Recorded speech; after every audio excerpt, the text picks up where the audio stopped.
Hello everyone, welcome to my channel NEET study area. हम आज vector start करने जा रहे हैं। वेक्टर के एलन मॉड्यूल में जितने भी एक्सरसाइज क्वेश्चंस हैं उन सबको हम लोग देखेंगे। पीवाईक्यू बाद में लेकर आएंगे, पहले एक्सरसाइज क्वेश्चंस देख लेते हैं जिससे आपके टॉपिक वाइज क्वेश्चंस जो है वो अच्छे से क्लियर हो जाए। नीट लेवल के क्वेश्चंस आपको पता है एलन मॉड्यूल में गिवन होते हैं, तो आपके समझ लीजिए कि हर तरह के जो टॉपिक्स हैं वो कवर हो जाएंगे। Okay, let's start. क्वेश्चन में बोल रहा है कि which of the following statement is false. Mass, speed and energy are scalars, momentum, force and torque are vectors, distance is a scalar while displacement is a vector, a vector has only magnitude whereas a scalar has both magnitude and direction। ठीक है, तो ये चार option given है। अब हमको बताना है कि इसमें से कौन सा जो स्टेटमेंट है वो गलत है, झूठ है। ठीक, अब देखिए पहले ऑप्शन में बोला है कि ये तीन जो टर्म है ये लोग स्केलर हैं, तो बिल्कुल सही बात है। एनर्जी का कोई डायरेक्शन नहीं होता है, ठीक है। स्पीड भी कोई डायरेक्शन स्पेसिफाइड नहीं होती है, मास में भी कोई डायरेक्शन की जरूरत नहीं होती है, ठीक है। तो क्योंकि डायरेक्शन इन तीनों में नहीं चाहिए तो इसलिए ये तीनों स्केलर क्वांटिटीज हैं। सिमिलरली जो सेकेंड ऑप्शन है उसमें बोल रहा है कि ये तीनों जो टर्म्स है वो वेक्टर है, तो सही बात है। जो टॉर्क होता है वो एक डायरेक्शनल फोर्स होती है, सही है।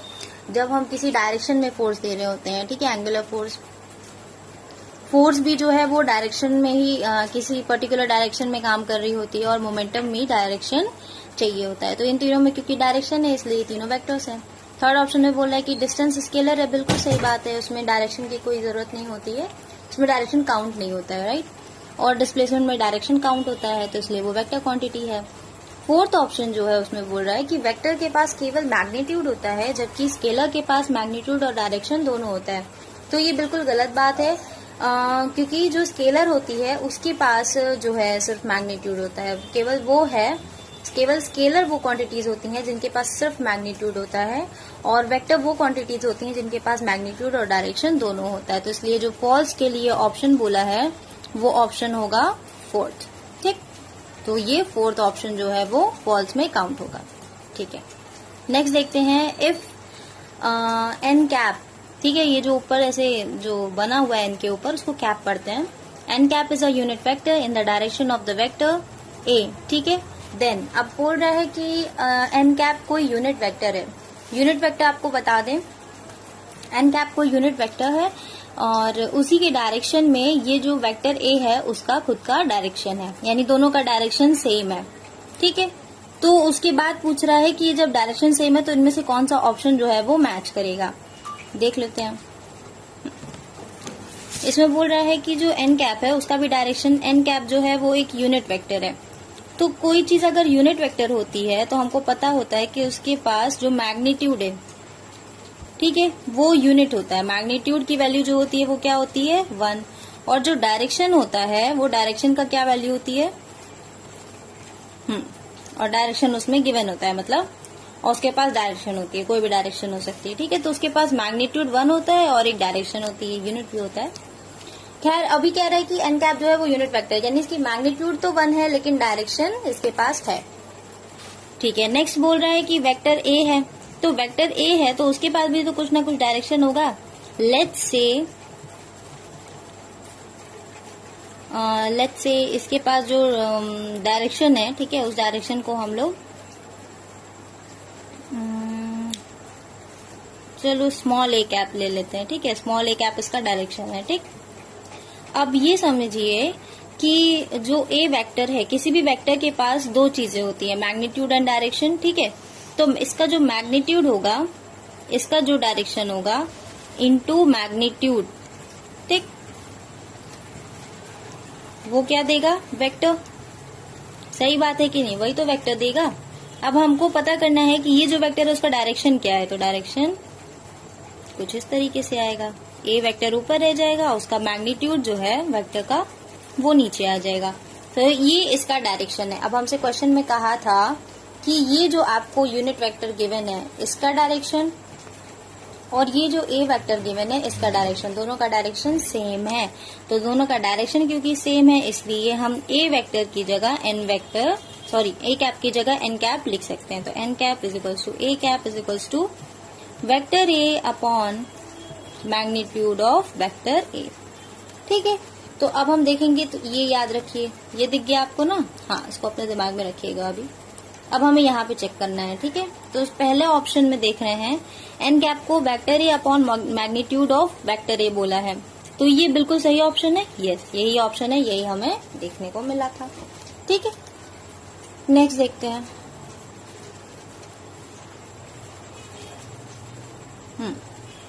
नेक्स्ट में बोला है कि एक फिजिकल क्वांटिटी है जिसके पास डायरेक्शन है, तो अब उसमें 4 ऑप्शन आपको गिवन है, उन 4 ऑप्शन में से आपको बताना है। तो जो पहला ऑप्शन है must be a vector, direction है तो क्या फिजिकल क्वांटिटी को वेक्टर ही होना चाहिए, वेक्टर ही होना चाहिए। अब इसके एग्जाम्पल में आपको बता दें कि करंट जो है, ठीक है, उसके पास भी डायरेक्शन होता है, ठीक है, वो किसी एक पर्टिकुलर डायरेक्शन में ही फ्लो कर रहा होता है, जो करंट होता है, ठीक है, वो डायरेक्शनल क्वांटिटी है, लेकिन फिर भी वो वेक्टर में काउंट नहीं होता है। उसके पास डायरेक्शन होने के बाद भी वो वेक्टर में काउंट नहीं होता है, क्योंकि कुछ क्वांटिटीज में क्या होता है, 2 रूल फॉलो होती हैं वेक्टर क्वांटिटी बनने के लिए, कि आपके पास डायरेक्शन होना चाहिए, दूसरा आपको वेक्टर लॉ ऑफ एडिशन भी फॉलो करना चाहिए।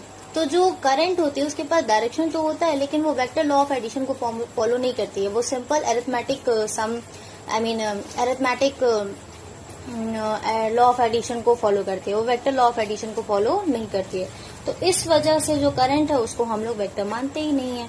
इसलिए किसी भी क्वांटिटी के पास सिर्फ डायरेक्शन होना ही काफी नहीं है, इसलिए हम बोलेंगे मे बी अ वेक्टर, ठीक है। तो ऑप्शन सेकंड यहाँ पे करेक्ट हो जाएगा।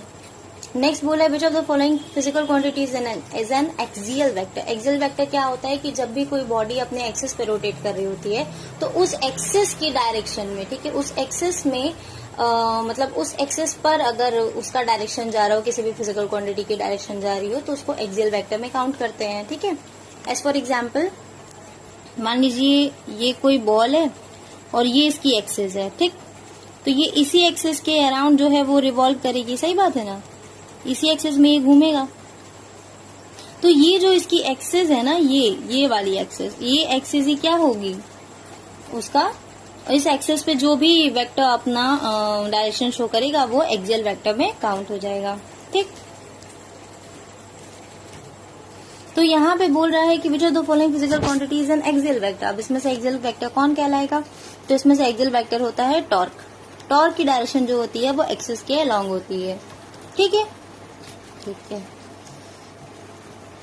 नेक्स्ट बोल रहा है कि these the forces which meet at one point but their lines of action do not lie in one plane are called. क्या कह रहा है कि फोर्सेज हैं, ठीक है, वो एक पॉइंट पे मिलती हैं और लेकिन जो उनका लाइन ऑफ एक्शन है ना वो एक प्लेन में नहीं है, यानी कि वो स्टार्ट एक किसी एक पॉइंट पे स्टार्ट हो रही हैं, लेकिन जब हम उनके लाइंस को देखेंगे ना तो वो किसी एक प्लेन में नहीं है, एक एक्स वाई में जा रहा है, ठीक है, एक मान लीजिए ये बाहर की तरफ, मान लीजिए ये जेड एक्सेस है, ठीक है, ये एक्स है ये वाई है और यहाँ से ओरिजिनेट हो रहा, तो एक यहाँ पे निकल गया, एक जो है इस डायरेक्शन में आ गया, ठीक है, एक वाई जेड में आ गया, एक वाई जेड में आ गया, एक एक्स जेड में आ गया, एक एक्स वाई में आ गया। मतलब सिमिलर कहने का मतलब है कि अलग अलग प्लेन में आ रहा है, वो एक प्लेन में नहीं है। तो ऐसे में इनको नाम दिया जाता है, पहला तो नॉन कोप्लेनर, ठीक है, क्योंकि वो सेम प्लेन में नहीं है, और कॉनकरेंट फोर्सेस, ठीक। कॉनकरेंट कब बोलते हैं, जब सेम पॉइंट से निकल रहे हो, और नॉन कोप्लेनर जब सेम प्लेन में नहीं हो, अलग अलग प्लेन में हो, ठीक। फिर बोल रहा है direction of the angular velocity vector is along. अब हमसे बोल रहा है कि एंगुलर वेलोसिटी जो है उसका डायरेक्शन, उस वेक्टर का डायरेक्शन कहाँ होता है। तो जो एंगुलर वेलोसिटी होती है ओमेगा, जो टॉर्क होता है टाउ, इन दोनों का ही जो डायरेक्शन होता है वो along the axis of rotation होता है। तो यहाँ पे ऑप्शन 4 करेक्ट है, ठीक, दोनों ही एक्सियल वेक्टर होते हैं, ठीक है। क्वेश्चन में बोल रहा है 2 vectors, vector A and vector B lie in a plane, another vector C lies outside this plane, then the resultant of these 3 vectors, that is vector A plus vector B plus vector C, 2 vectors आपको दिए हुए vector A and B, ठीक है, लाई in a plane, दोनों same plane में हैं, ठीक। Another vector C, एक और वेक्टर C है जो इस प्लेन के बाहर है, ठीक है, हाँ। Then the resultant of these 3 vectors, अब इन तीनों वेक्टर्स का आपको रिजल्टेंट निकालना है। रिजल्टेंट जब भी बोलेगा तो क्या मतलब है, सबका सम कर देना, यानी तीनों वेक्टर्स का सम करके बताना है कि क्या आएगा। ठीक, रिजल्टेंट पूछ रहा है। अब थोड़ा सा आपको यहाँ पे व्यू दे देते हैं कि कैसे इसको समझना है। देखो, सेम प्लेन में दो वेक्टर्स को कहा है और एक वेक्टर को आउटसाइड दी प्लेन बोला है। ठीक है, और बोला है कि सबका सम भी करना है। तो अगर हम मान ले कि ये है वो प्लेन जिसमें, मान लेते हैं कि इस प्लेन में दोनों वेक्टर्स हैं। ठीक है, जैसा कि बोला है कि सेम वेक्टर में ए एंड बी है। ठीक है, उसके बाद बोला है क्वेश्चन में कि जो वेक्टर सी है ना वो आउटसाइड दिस प्लेन है।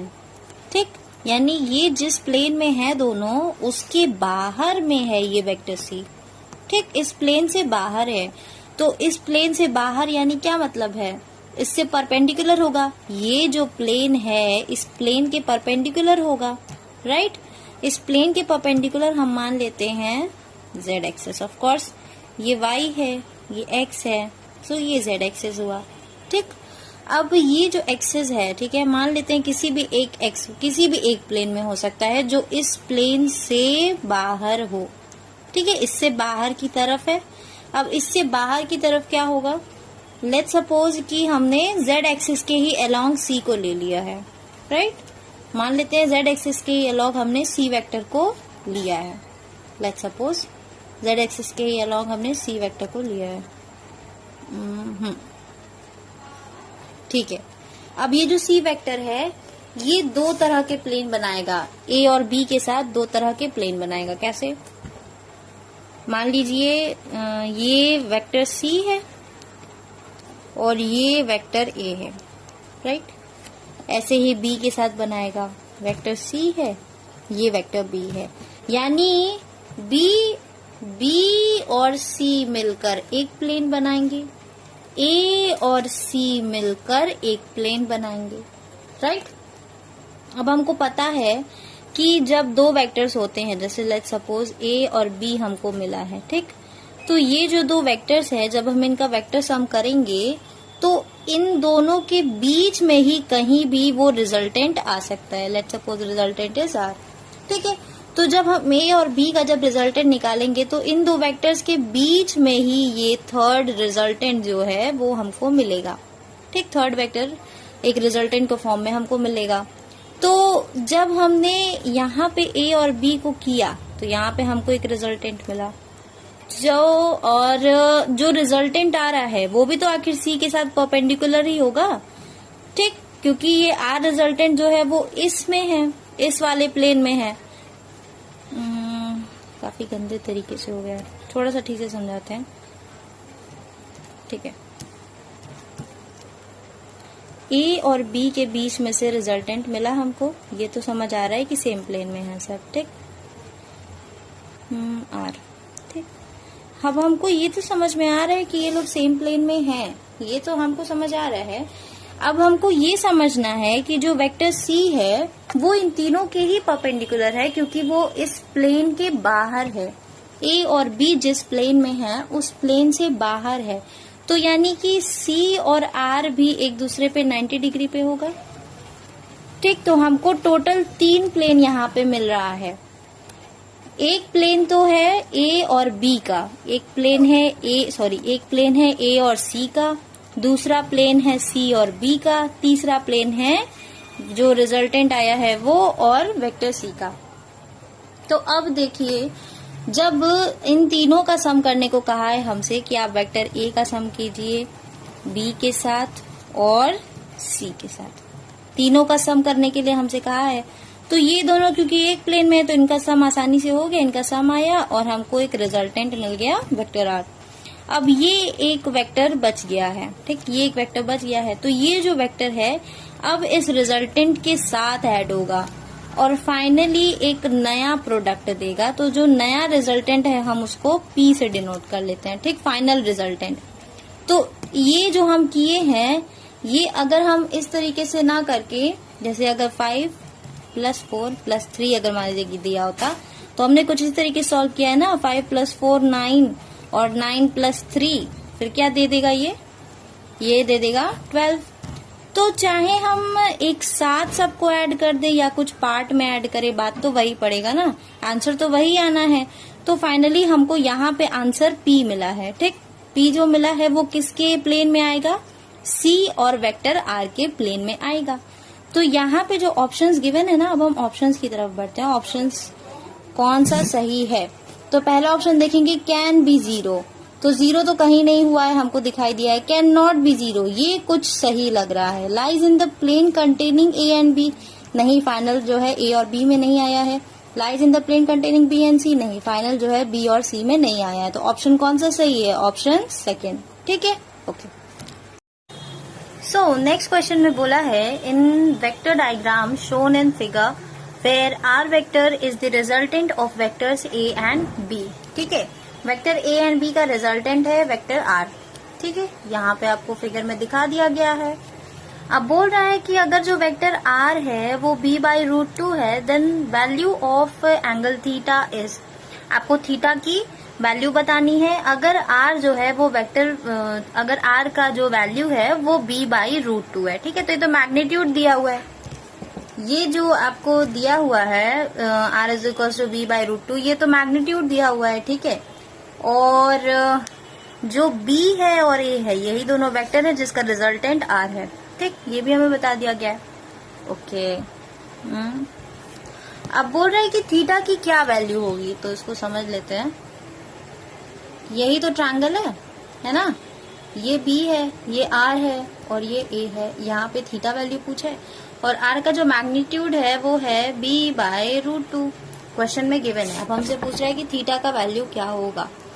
तो थीटा की वैल्यू जो है, अगर हम ध्यान से देखें तो थीटा को हम ऐसे लिख सकते हैं क्या, ये जो वैल्यू है ये है परपेंडिकुलर, ये है हाइपोटेन्यूस। तो परपेंडिकुलर अपॉन हाइपोटेन्यूस कौन सा जो है ट्रिग्नोमेट्रिक रेशियो, कौन सा ट्रिग्नोमेट्रिक रेशियो होता है, sine theta. Perpendicular upon hypotenuse sine theta होता है, ठीक। अब परपेंडिकुलर की जगह पे है R, हाइपोटेन्यूस की जगह है B, this gives sine theta. अब R की वैल्यू क्वेश्चन में दी हुई है कि B/√2 है और यहाँ पे दिया हुआ है B which is again sine theta. तो फाइनली आंसर आता है B से B cancel, 1/√2 is equal to sine theta. यहाँ से थीटा हो जाएगा, साइन थीटा में थीटा की कौन सी वैल्यू होती है जिसे 1/√2 वैल्यू आ जाए, 45 डिग्री, ठीक। तो थीटा की वैल्यू है 45 डिग्री और देखो क्वेश्चन में भी दिया है, यस। तो हमारा आंसर हो गया 45 डिग्रीज, फाइन, ठीक है। Next question, okay. Next question है The resultant of vector A and vector B makes an angle alpha with vector A and beta with vector B. Then अब आपको ये कुछ ऑप्शंस दिए हुए हैं जिसमें कंडीशन गिवन है कि कौन सी कंडीशन फुलफिल हो सकती है। इस क्वेश्चन को समझते हैं। रिजल्टेंट दिया है, दो वेक्टर्स दिए हुए हैं, एंगल गिवन है कि कौन से, मतलब कौन सा एंगल फॉर्म हो रहा है। लेट्स सपोज कि ये है वो ट्रायंगल, ठीक। लेट्स सपोज दिस कि ये है वो ट्रायंगल, ओके। ये है वो ट्रायंगल, हाँ, ठीक है। और ये है वो एंगल अल्फा एंड बीटा, ठीक। ये है वेक्टर A, ये है vector B and let's suppose ये है रिजल्टेंट, ठीक। A के साथ अल्फा बना रहा है, B के साथ बीटा बना रहा है, ठीक। ये कुछ इस तरह का ट्रायंगल हम एज्यूम कर सकते हैं गिवन क्वेश्चन में, ठीक। अब हमको ये बताना है कि उनमें से कौन सा कंडीशन फुलफिल करना है। तो अगर आपने ऑप्शंस पे ध्यान दिया होगा तो चारों ऑप्शन में इन दो एंगल्स को जो है वो कंपेयर किया हुआ है कि कौन से एंगल बड़े होंगे, और फिर उसके बाद कंडीशन गिवन है कि या तो वेक्टर A बड़ा होगा या तो फिर वेक्टर B बड़ा होगा, ठीक है। इसके बारे में बात हो रही है। तो बड़ा होने का क्या मतलब है यहाँ पे, एक्चुअली में लेंथ से, मैग्नीट्यूड से, ठीक है। अब हम इस बात को समझते हैं कि अगर लेट्स से बीटा बड़ा है अल्फा से, ठीक। हम ऐसा मान लेते हैं कि बीटा बड़ा है अल्फा से।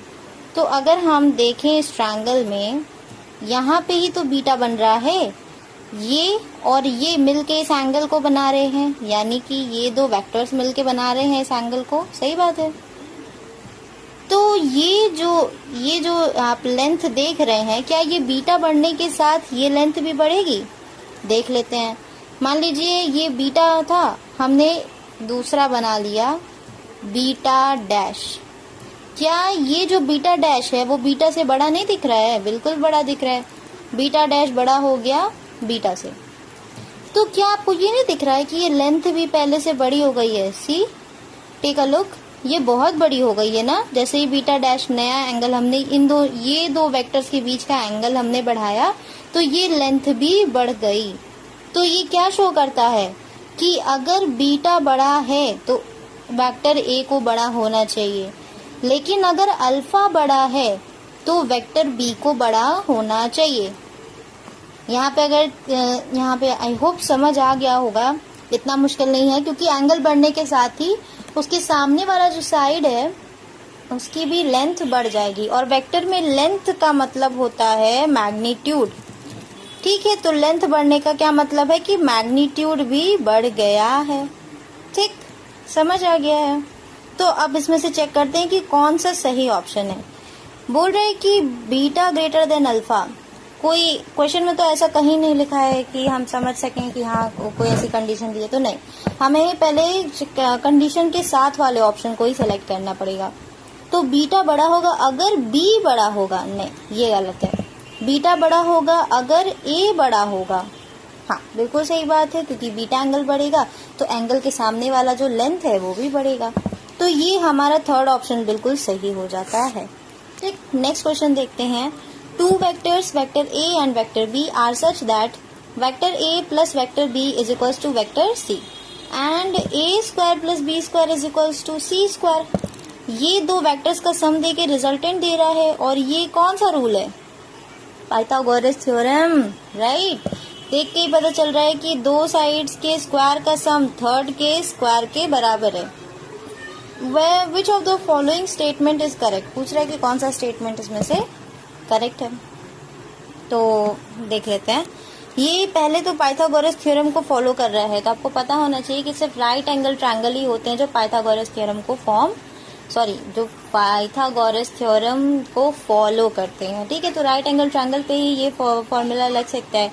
सो हम क्लियरली कह सकते हैं कि वेक्टर ए जो है वो वेक्टर बी के परपेंडिकुलर है। देखिए, ये है दो लाइंस एक दूसरे पे परपेंडिकुलर।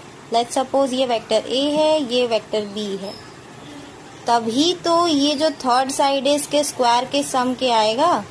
तो अगर ये थर्ड साइड जो है हाइपोटेनियस होगा, तभी तो हम लिख सकते हैं कि C square is equals to A square plus B square, है कि नहीं? बिल्कुल सही बात है।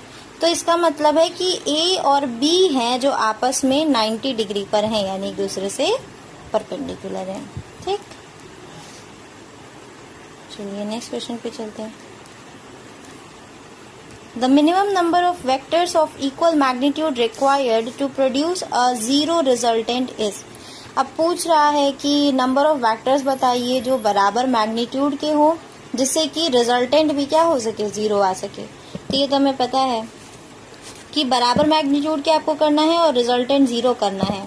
तो दो वेक्टर्स मिनिमम होते हैं, एक को आप पॉजिटिव में ले लीजिए, एक को नेगेटिव में ले लीजिए। ऑलरेडी वो एक दूसरे को कैंसिल करके जीरो दे देंगे, तो आंसर आ जाएगा 2। नेक्स्ट पूछ रहा है कि कितने minimum number of coplanar vectors हो सकते हैं जिनका मैग्नीट्यूड डिफरेंट हो, ठीक है, और जीरो रिजल्टेंट दे दें। मैग्नीट्यूड डिफरेंट हो और रिजल्टेंट जीरो हो जाए, कितने ऐसे कोप्लेनर यानी सेम प्लेन में वेक्टर्स हो सकते हैं? तो सेम प्लेन में तो आप देखिए कि 3 वेक्टर्स हो सकते हैं सेम प्लेन में, जो एक दूसरे को आराम से कैंसिल कर दें। इसको समझते हैं। जैसे कि मान लीजिए आपने कोई 3 वेक्टर ले लिया, ठीक, और एक ही प्लेन में ये तीनों हैं, सही बात है, तीनों एक ही प्लेन में है ना। ओके, तो 3 वेक्टर्स ले सकते थे ना। अब देखो 3 वेक्टर्स को किस तरीके से कर सकते हैं। देखो किसी भी एंगल पे हम उसको अलाइन कर सकते हैं। उसमें क्वेश्चन में ऐसा कोई रेस्ट्रिक्शन नहीं दिया कि किस तरह का एंगल होना चाहिए, बस वो बोला है कि 3 वेक्टर्स होने चाहिए, कोप्लेनर होने चाहिए। ठीक है, तो हमने कुछ इस तरीके का बना लिया। लेट्स सपोज ये वेक्टर ए है, ये वेक्टर बी है और ये वेक्टर सी है। ठीक, अब हम सबके मैग्नीट्यूड को डिसाइड कर लेते हैं क्योंकि हमको एनी हाउ जीरो रिजल्टेंट लाना है। ठीक है, डायरेक्शन तो हम वैसे भी डिसाइड कर लेंगे, अभी हमको मैग्नीट्यूड कैंसिल करना बहुत जरूरी है, फिर हम डायरेक्शन समझ लेंगे कि हमको किस डायरेक्शन में लगाना है। खैर अभी देखते हैं कि मान लीजिए हम इसको 4 ले लिए, इसका मैग्नीट्यूड 3 ले लिए एंड लेट्स सपोज इसका मैग्नीट्यूड ले लिए 5। ठीक, अब हम बताते हैं कि किस तरीके से जीरो हो सकता है।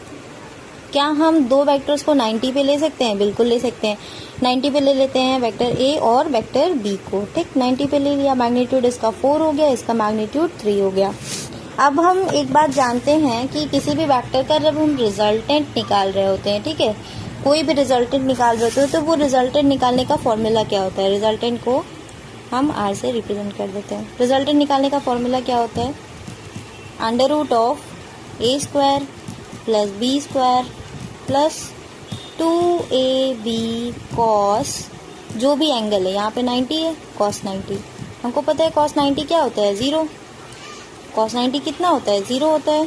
ठीक है, कॉस 90 0 का मतलब है कि 4 का स्क्वायर होगा, 3 का स्क्वायर होगा और बाकी सारे टर्म क्या हो गए? 0।